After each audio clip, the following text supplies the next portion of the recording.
Pacific Drive takes place in an alternate version of the Pacific Northwest, the Olympic Exclusion Zone. There's a lot of urban legends and strange history in the area that inspired us, and we wanted to explore where that took us, from concept art to what's in-game.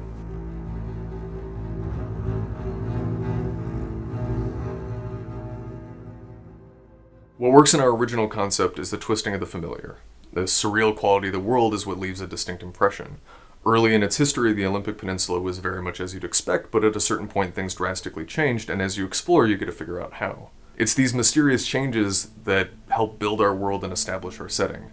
They keep you on your toes, and they'll prevent you from knowing what's around the next corner of the road. When it comes to the Pacific Northwest and the Olympic Peninsula, there is so much that comes to mind that matches with Pacific Drive. The deep forests, the moody rain, feeling of isolation when you're out in the wilderness.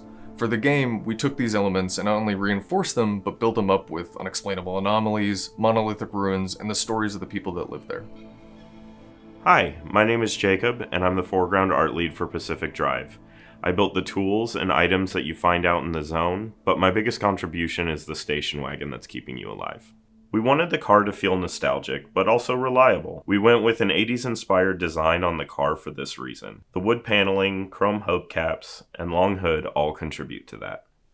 Because each part of the car is customizable, I modeled them with a higher degree of detail than players normally see in games.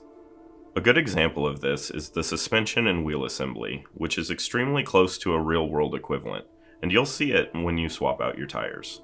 Our quintessential American station wagon has seen some hard miles. By the time the player sees it, there's some rust, some sketchy parts, and mismatched wheels to visually sell that our car has a long history in the zone.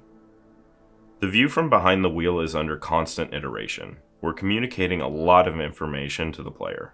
Our kit-bashed approach to the tech features computer components, old-school displays, and camera parts that you would have seen throughout the digital revolution. And that attitude of making do extends to most of the tools and items the player crafts in the game. Aesthetically, the tools the player uses are all of an improvised nature. They shouldn't feel complete or finished, but functional enough to get the job done. A great example of this is the battery pack, which can be used to jumpstart the car, or give it some extra juice while out on a run. It's clearly made up of an old wooden toolbox, whatever cables are laying around, and a half-exposed battery. In any working garage, this might be a major hazard, but out in the zone, it works just fine.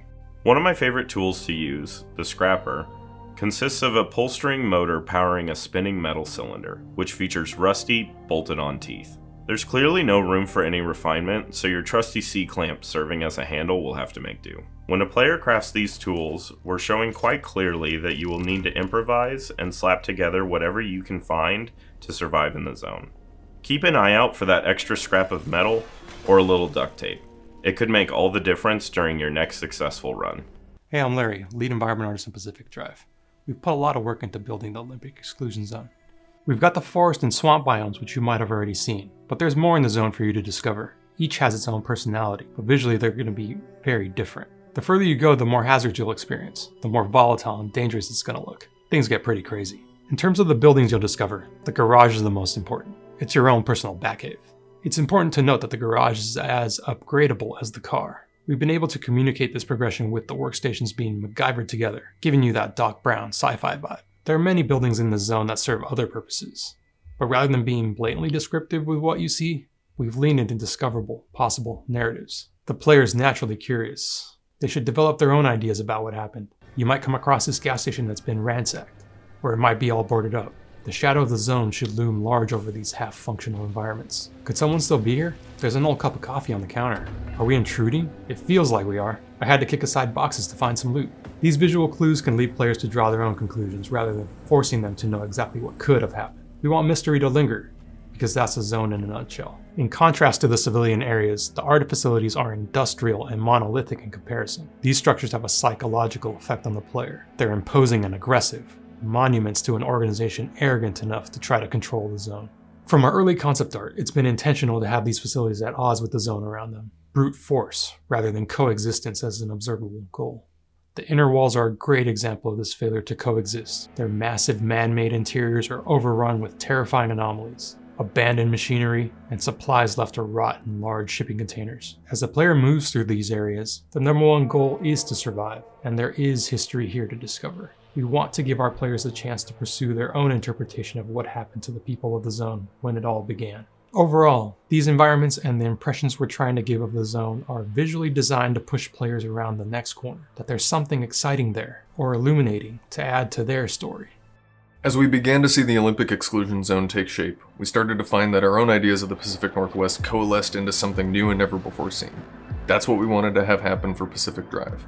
It's a surreal and twisted version of our recognizable world, one that has its own interesting stories to uncover, but is also alive and filled with the unexpected.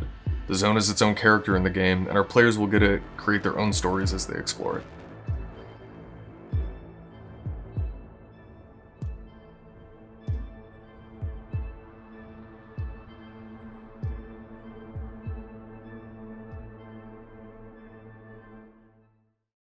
PlayStation